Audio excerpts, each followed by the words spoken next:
Agora partimos à segunda parte deste nosso caderno: penas e gozos futuros.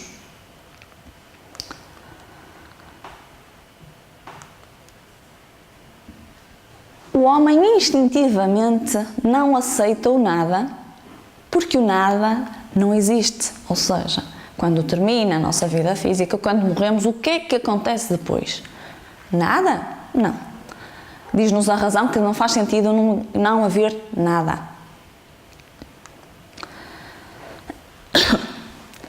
O homem possui, igualmente, um sentimento instintivo da vida futura. Pois antes de encarnar, esse mesmo espírito conhecia todas estas coisas. Já não é a primeira vez que a alma passa por estas mudanças de estados. Encarna, desencarna, encarna, desencarna. Logo, instintivamente, cá no nosso íntimo, todos nós temos esse conhecimento. Uns lembram-se mais ou menos. A ideia do nada é que repugna a razão. O homem, por mais despreocupado que seja durante a vida, chega o momento supremo, pergunta a si mesmo o que vai ser dele e, sem querer, guarda uma esperança de que efetivamente a vida continua. Crer em Deus, sem admitir a vida futura, seria um contrassenso, não faria sentido nenhum. Ou acreditamos efetivamente que a vida continua, e aí sim haverá uma lógica para a existência de Deus, e a reencarnação de suporte também, ou então não fará sentido crermos em Deus, um Deus justo e um Deus bom. A vida futura implica a conservação da nossa individualidade após a morte. E isso é o que nos interessa, não é? Não deixamos de ser nós. Aquilo que é nosso, os nossos sentimentos, as nossas afeições, o nosso conhecimento, tudo isso vai connosco. O que fica apenas é a parte material. O nosso corpo e os nossos bens. Intuição das penas e gozos futuros. O homem instintivamente crê na vida futura porque é um espírito reencarnado. Exatamente o que acabamos de referir, não é? A crença com que deparamos em todos os povos, na existência de penas e das recompensas, tem origem na realidade espiritual, como espíritos mortais que somos. Os sentimentos que dominam os homens no momento da morte são, para os céticos, os empedernidos, a dúvida. Para os culpados, o temor, não é? O medo. Mas para o homem de bem é a esperança e a tranquilidade.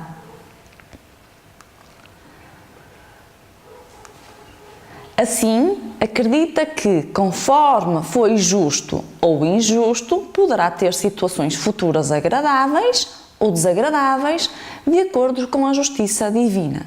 Mas tudo depende das nossas próprias atitudes. A razão e a justiça dizem-nos que, na partilha da felicidade a que todos aspiram, não podem estar confundidos os bons e os maus, ou os bons e os que ainda são menos bons, não é? Para não apelidar ninguém de mau, porque ninguém é de mau, efetivamente. São apenas ignorantes quanto ao conhecimento da verdade e das leis de Deus. Não é possível que Deus queira que uns gozem sem trabalho de bens que outros só alcançam com esforço e com perseverança. Não faria sentido, não é? Não faria Deus justo, um Deus justo. O sentimento inato que temos da justiça dá-nos esta intuição das penas e recompensas. Quanto à intervenção de Deus nas penas e recompensas, será que Ele mete aqui a sua colherzinha e toma partido por este ou por aquele? Deus ocupa-se com todos os seres que criou. Para tal, legislou leis sábias que regem todas as nossas ações. Ou seja, Deus ocupa-se com todos os seres que criou, por mais pequeninos que sejam. Nada, para a sua bondade, é destituído de valor. Todo o que é criado tem o seu valor. No entanto, Deus tem as suas leis que regem todas as nossas ações. Se as violamos, a culpa é nossa, a responsabilidade é nossa. Quando um homem comete um excesso qualquer, Deus não profere nenhum julgamento, não é? Não vem cá de martelinho fazer de juiz. Ele traçou um limite. E muitas vezes as enfermidades e até a própria morte são consequências dos nossos excessos. Essas mesmas leis, essas mesmas regras, que existem apenas para nos servir de guia, não é? E então aí estará uma dita punição, que é o resultado da infração de uma lei. Sofre-se como consequência da infração a essas leis e não por punição de Deus, não é? Por punição divina, como acabámos de referir. Deus ainda nos previne e nos adverte também através da inspiração dos bons espíritos, não é? Do nosso espírito protetor, e ainda faculta ao homem recursos para reparar os seus erros, não é? Concedendo-lhe novas existências. Há sempre uma nova oportunidade para corrigirmos, e daí a bondade de Deus. Não lhe interessa minimamente proferir julgamentos, ou acusar-nos, ou apontar-nos o dedo. O objetivo dele é que atinjamos um estado de felicidade absoluta, não é? E deixemos esta felicidade relativa e tudo aquilo que nos causa dor ainda na nossa estadia aqui na Terra. Então, a ideia grosseira e absurda de que o homem faz das penas e gozos da vida futura, não é? A ideia do céu e do inferno provém da falta de suficiente desenvolvimento da inteligência, do conhecimento, ou então de pessoas que nem sequer se preocupam com esse assunto. Ou então também, muitas vezes, depende daquilo que nos foi ensinado no passado, não é? E há nisso uma grande necessidade de reforma. Porque o homem civilizado hoje já está num patamar de inteligência capaz de efetivamente levantar o véu dos dogmas que a história nos traz até os dias de hoje. Quanto à natureza destas penas e gozos futuros, são espirituais porque já não existe matéria. Por isso, são mais sentidas. As penas e gozos da alma após a morte não são materiais, óbvio, não é? O corpo físico fica e a alma não é matéria. Nada têm de carnal, entretanto, são 1000 vezes mais vivos do que os que experimentamos na Terra. O espírito liberto do corpo, não é? Tem percepções muito maiores, pois a matéria já não lhe reduz as sensações. A felicidade é fruto da evolução intelectual e espiritual. O sofrimento é fruto da involução, pelo menos da estagnação e de não avançar e não o crescer.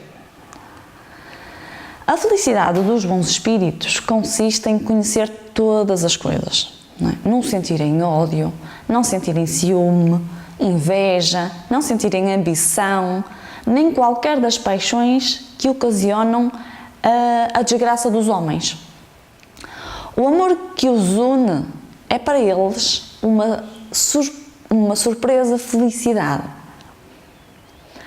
São felizes pelo bem que fazem. Ao inverso, os sofrimentos dos espíritos inferiores são tão variados como as causas que os determinaram e proporcionais ao grau de inferioridade. Então podemos resumir as causas, não é? O invejarem o que lhes falta para serem felizes e não o obterem, verem a felicidade e não a poderem alcançar, o pesar, o ciúme, a raiva, o desespero motivados pelo que os impede de serem ditosos. Os remorsos, a ansiedade moral, desejam todos os gozos e não os podem satisfazer, eis o que os tortura, eis a origem dos seus sofrimentos. Quanto às penas temporais, A verdade é que a alma, quando está reencarnada, as tribulações da vida fazem-na sofrer. Porém, só o corpo sofre materialmente. Falando de alguém que morreu, costumamos dizer que deixou de sofrer, pois nem sempre isso exprime a realidade. Como o espírito está isento das dores físicas, mas dependendo das faltas que tenha cometido, pode estar sujeito às dores morais. E essas podem ser bem mais agudas. Todas as penas e tribulações da vida são expiações das faltas de outras existências. Porém, também podem ser consequência desta existência atual. Daí, à medida que nos vamos depurando, nós, espíritos todos, os espíritos encarnam em mundos cada vez mais perfeitos, até que se tenham despojado totalmente da matéria. Nos mundos onde a existência é menos material do que no nosso, as necessidades são menos grosseiras e menos agudos serão também os sofrimentos físicos e morais também. Quanto à expiação e arrependimento. A pessoa que se arrepende não quer cair no mesmo erro, não quer estar constantemente a cair no mesmo erro, não é? Logo, este arrependimento pode ser no estado espiritual, pode querer encarnar para corrigir os erros que cometeu, ou então no estado corporal e quer começar a melhorar-se. Então nós aqui, por exemplo, muitas pessoas que passam por doenças complicadas, tipo cancro, não é? E depois as ouvimos a falar, parece que ganham uma nova motivação para viver de uma forma totalmente diferente daquela que viviam até então, não é?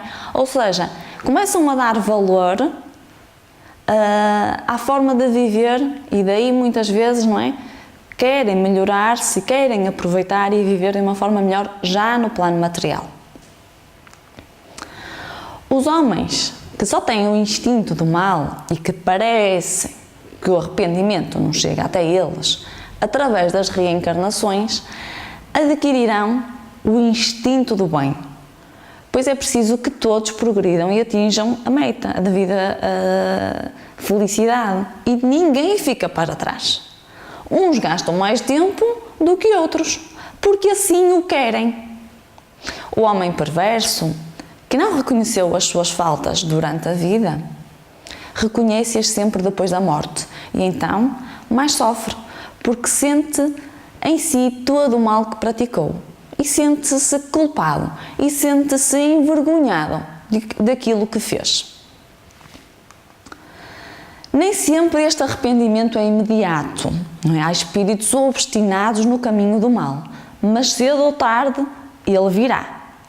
Deve entender-se que o espírito não se transforma subitamente. Ninguém muda do dia para a noite. Após a morte do corpo, e conforme o género da vida que teve, pode persistir nos seus erros, nas suas falsas opiniões, nos seus preconceitos, até que se tenha esclarecido, pelo estudo, pela reflexão, pelo sofrimento. A duração das penas futuras. O sofrimento não é eterno, acabamos de o referir. Termina anulando-se o que lhe deu origem, não é? A causa. A duração dos sofrimentos do culpado na vida futura não é arbitrária, pois Deus nunca obra caprichosamente e tudo no universo se rege por leis em que a sua sabedoria e a sua bondade se revelam. Deus não joga aos dados, já dizia Einstein, não é? Isto não é por acaso.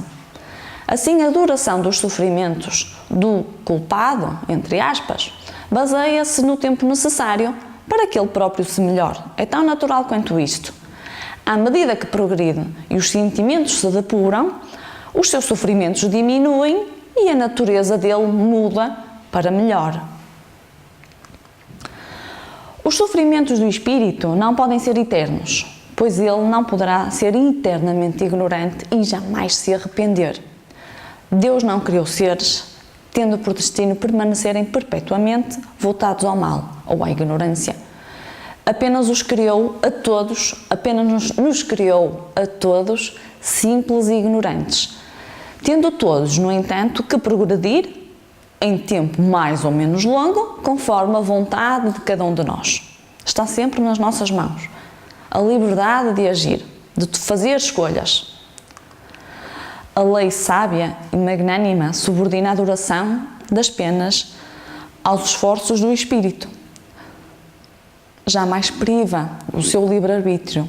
Se deste faz mau uso, sofre as consequências. Então aqui temos uma balança. Se de um lado nós, como espírito, temos a nossa liberdade de agir, não é? E de fazer opções, no outro lado da balança temos a lei de causa e efeito, que nos responsabiliza unicamente a nós pela tomada dessas mesmas decisões. E aí está a sublimidade da justiça divina, unida à sua bondade, não é? E aí também se encontra a verdade desta dita sentença: a cada um segundo as suas obras. Estamos na reta final. E o que é de que forma é que o Espiritismo aborda aqui o paraíso, o inferno e o purgatório? Simples alegorias. O purgatório será equivalente ao tempo de expiação, se assim quisermos de chamar. Com a doutrina espírita cai por terra esta crença. Não é? Para o Espiritismo não há céu, não há inferno, não há purgatório. As penas e os gozos são inerentes ao grau de aperfeiçoamento dos espíritos. Cada um tira de si mesmo o princípio da sua felicidade ou da sua desgraça. E como eles estão por toda a parte, não é? Como os espíritos estão por toda a parte, não há um lugar circunscrito ou fechado, especialmente destinado para isto ou destinado para aquilo. Não existe. O inferno e o paraíso nada mais do que são simples alegorias. Por toda a parte há espíritos ditosos e inditosos. A localização absoluta das regiões de penas e recompensas só existe na imaginação do homem. Provém da sua tendência a materializar e a circunscrever as coisas, cuja essência infinita não compreende. Entende-se por purgatório as dores físicas e morais, o tempo de expiação. É também uma alegoria, não é? Não é um lugar determinado. Significa o estado dos espíritos imperfeitos que estão a expiar, não é? Até atingirem alguma perfeição, não? A perfeição e a felicidade. Este melhoramento opera-se através das diversas e sucessivas reencarnações.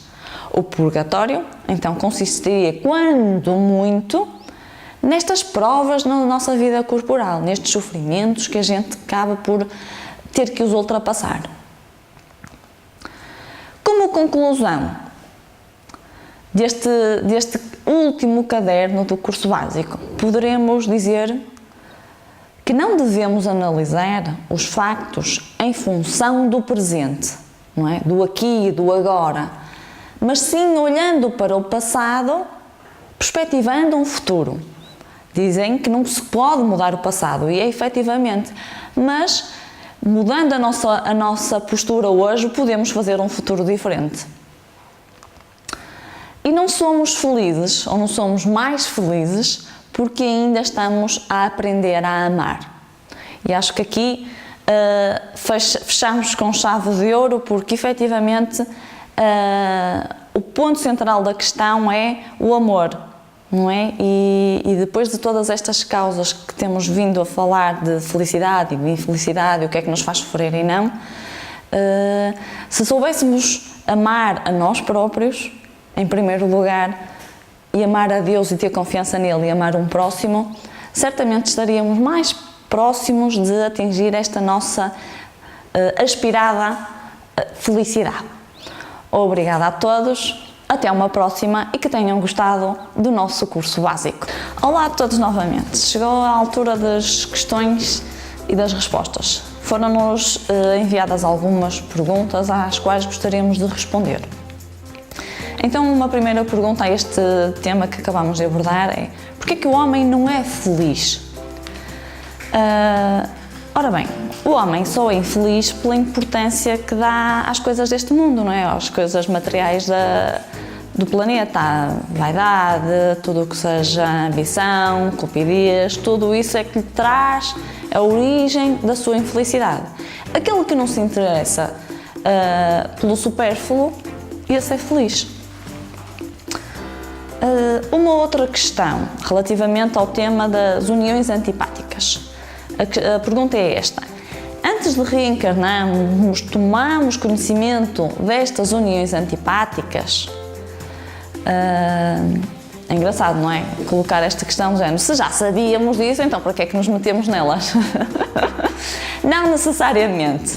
Nem tudo o que ocorre nas nossas vidas está programado.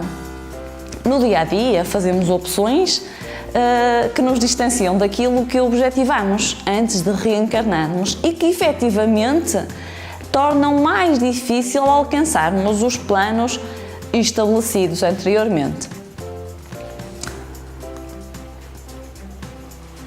Relativamente agora ao suicídio, porque não temos o direito de pôr termo à nossa vida? Porque é que não somos livres de terminar com os nossos sofrimentos? Então, aqui podemos dizer que estava reservado ao Espiritismo demonstrar, pelo exemplo revelado pelos que sucumbiram, por aqueles que praticaram efetivamente essa ação, que não se tratava apenas de uma falta representativa da infração a uma lei moral, mas um ato algo estúpido, não é? Visto que não se ganha nada com ele. Então, como já falávamos, se pensávamos que acabávamos com um problema, arranjámos foi dois.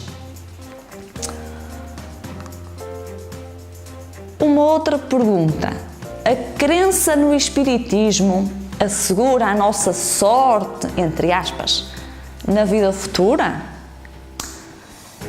E diz-nos o nosso livro dos Espíritos que o bem, apenas a prática do bem, é que assegura essa dita sorte na vida futura.